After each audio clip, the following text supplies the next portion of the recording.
I'd like to first start out by saying thanks for those of you that turned into the last video and gave it a watch and a like. And I would like to apologize for the quality of that video. I'm still learning how to set up my camera and all of that stuff and get the buffering right. So a lot of that's still new to me because I'm using a different camera. I'm not just using my cell phone anymore. But before we get any further into the video, I'd like to ask you to hit that like button so the YouTube algorithms would know which videos to start showing on the searches. Hit that subscribe button and that little bell icon so y'all can see further content that is going to be coming out. Now, with that out of the way, let's get down to business.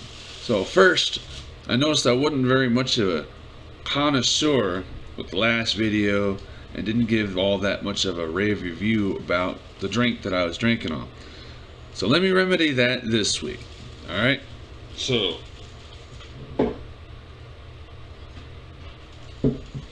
what I have is Aristocrats brand Kentucky blended whiskey. And I haven't really done blended whiskey before, so this is my first time. It is 40% alcohol, so it's an 80 proof. This one price point was on the low end at about $6 or $7 after taxes. Taste wise, it's pretty smooth. Doesn't burn going down. It's kind of mellow. It's not a bad whiskey. Alright. Today, I want to talk about the value of hard work and what all of that means. And it means different things to different people, so I'm just going to give you my opinion on it. Alright? So, without further ado, let's get pouring.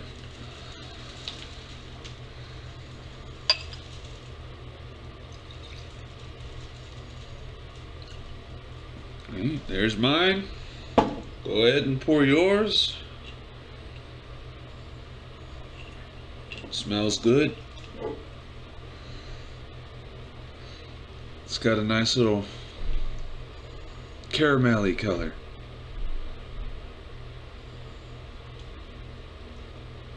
Alright, here we go.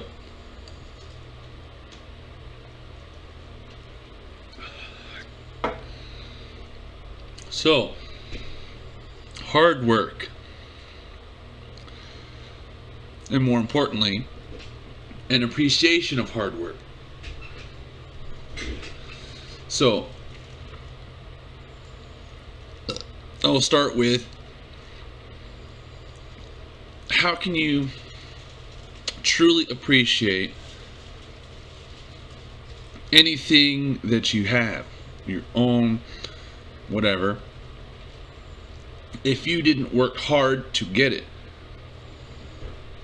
As I've noticed, if somebody has an abundance of something, not necessarily even an abundance of something, but they have something that they didn't work hard for, something happens to it, it gets lost or it gets broken, oh, I can just replace it.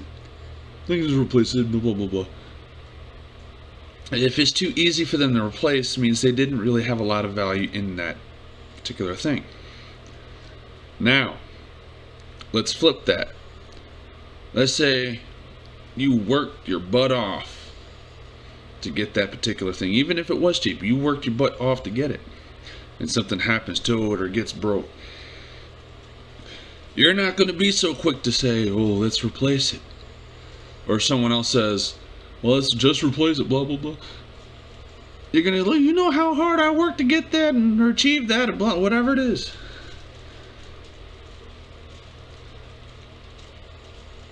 I've been on both sides of that fence. When I was younger, I didn't understand or appreciate the value of hard work or hard-earned dollar. I always wanted everything to be easy way, path of least resistance. I wanted to sit on my butt. Excuse me, pardon me. I wanted to sit on my butt, not really do much. But as time went on, and there were things that I wanted to do and things that I wanted to achieve, I started working my butt off harder and harder and harder. And then now I'm at a point in my life where I don't feel like my wheels are just spinning in the mud anymore. I feel like I'm starting to make some traction in my life and starting to get somewhere. And that progress feels good, knowing that I worked hard to get there. It feels different. It wasn't just handed to me. So it's not something that I'm easily able to take for granted. And I think that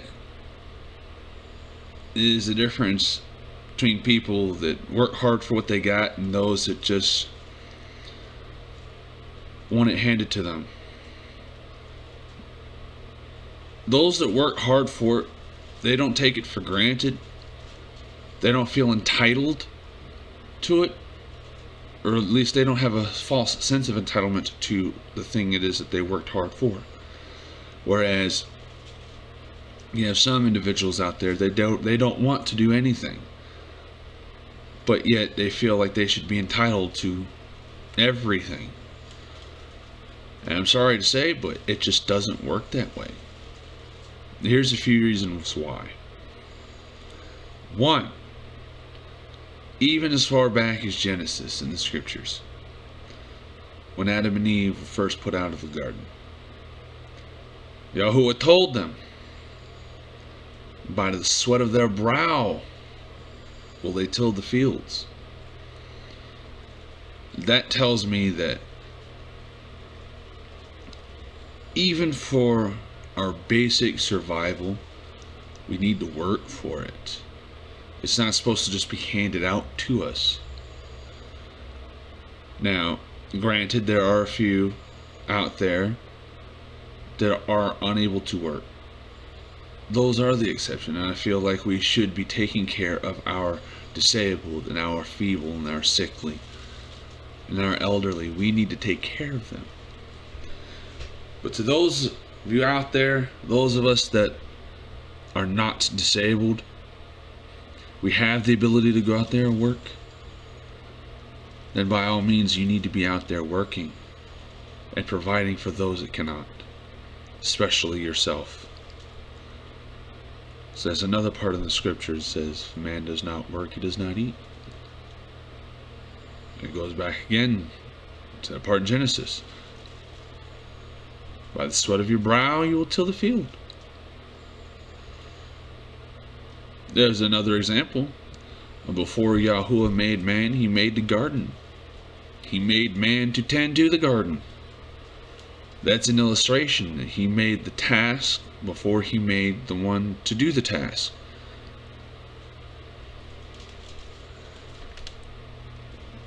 And what is one of the best ways that you can enjoy a garden? You work the garden.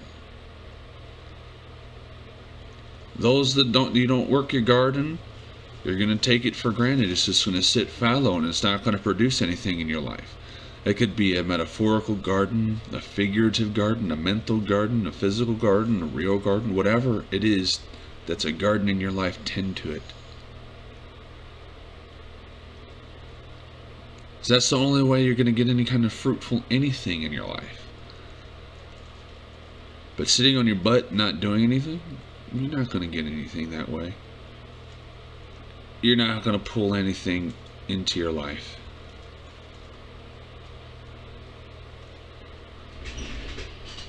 Let me pour another shot, because I feel like I'm getting on something with that. I don't want to do too much though, because I got to go to work in the morning.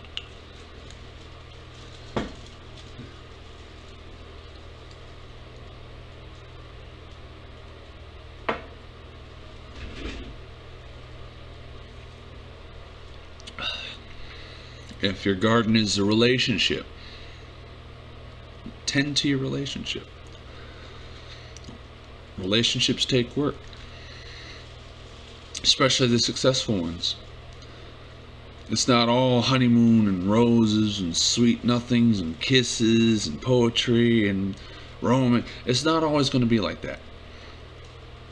There's going to come a point In every relationship, you're going to hit a bump in the road, and your patience with each other is going to get tested. That is what's going to determine how strong your relationship with your significant other is. Are you going to allow whatever the situation is to break your relationship, or are you going to suck it up, deal with it, and keep going? Don't call it quits, but keep going. And I think that's one of the things that's wrong with this world's generations, the younger generations right now. They don't understand how to put work into things. They take it all for granted. They don't understand the value of working on relationships. They don't understand the value of working hard at a job. They don't understand the value of working hard at home, or working hard at anything else in life. The second they get any kind of challenge, they give up. They walk away. They quit. Nothing is ever accomplished by quitting, giving up, walking away. And nothing in life worth having is ever going to be easy to achieve. Without challenge, without hard work, there is no growth. There is no fruit to pull in on your harvest. There's nothing to reap. And it goes back to the scripture again. Whatsoever a man shall sow is what that man shall reap. If you don't know what reap and sow means, it means whatever you do will come back to you. Whatever you put into something is what you're going to get out of it. So whatever you put in at work, that's what you're going to get out of it. Whatever you put into your relationship with your girlfriend, husband, wife, whoever, that's what you're going to get out of it. That's just how it is. There's no way around it. I'm not going to sugarcoat it for you. I've seen my share of hard times, but those hard times were worse back then when I wasn't doing anything except just trying to glide by the skin of my teeth. But now I'm at a point in my life where I'm pushing myself because I know what it is that I want, and I'm trying my darndest to get there. Excuse me. So that's what you need to do. You need to figure out what it is you want most in life. Figure out what it is you need to do to accomplish that thing that you want, and then go do it. Don't make excuses for yourself. If you get to the point you're telling yourself excuses, oh, but blah, blah, blah, I should just do this, and I could just do that, and blah, blah, blah, maybe I'll put this off this. Tell yourself to shut up, suck it up, and do it. I can't tell you how many times at work I've done that. I've had to do it. I had to tell myself, just shut up and do it. Just shut up and do it. Just shut up and do it, Eric. I get to that point. Everyone gets to that point sometimes. But you got to take it upon yourself to push yourself past that point. You have to look at the motivation you're using to push yourself to that point. Find yourself that will cause you to appreciate the hard work. Find yourself something, a goal to work towards that you want bad enough. If you want it bad enough, you're going to work hard enough to get it. And at the end of that work, and you look back at what you did, I promise you, you're going to feel good. You're going to feel satisfied. And what's more, you'll appreciate that thing that you worked hard to get. And won't be so quick to try to replace it with something else. Because, my friends, not everything is replaceable. Here's an example for me in my life. I found a love, my sweet Amy. She is not replaceable. She is amazing. Within 3 months of meeting my sweet Amy, she already had a plan in her head for me to be able to retire so that I could come and stay home with her and live with her. She doesn't want me to be having to bust my back for the rest of my life. She actually wants us to get to a point where we can put in the work now and play later. You know what I mean?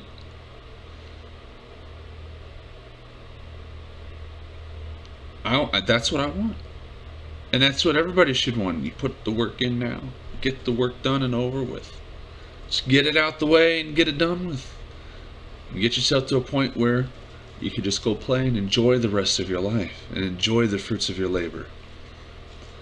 But you have to put the work in to do it. There's just no way around it. You don't put any work in, you don't get no fruits to enjoy. It's just how it is. And you don't get to be entitled to someone else's fruits. For those of you that can't work, obviously this doesn't apply to you. And those that can need to provide for those that can't. We are called by Yahuwah to do that. We are given instructions to do just that in Leviticus. To handle the infirmed, the widows, the fatherless, and so on. That's one of the things we're called to do. But that's my belief, and that's my 2 cents. This has been another episode of the Drunken Hubby. I thank you for tuning in and listening to me. I ask that you please forgive me of the last video. The quality was horrible, and I'm going to try and do my best to start getting better quality content out there to you. If you liked this video, you found it entertaining, or at least got some wisdom out of it, hit that like button, share the video, help spread my channel. Let's get some followers out there. Tell me something you want to hear about next. Tell me something you want to see me drink on next. Tell me how best to improve this channel and keep it family friendly. Yahuwah be with you all, and thanks for tuning in, and I'll see you in the next video. Later!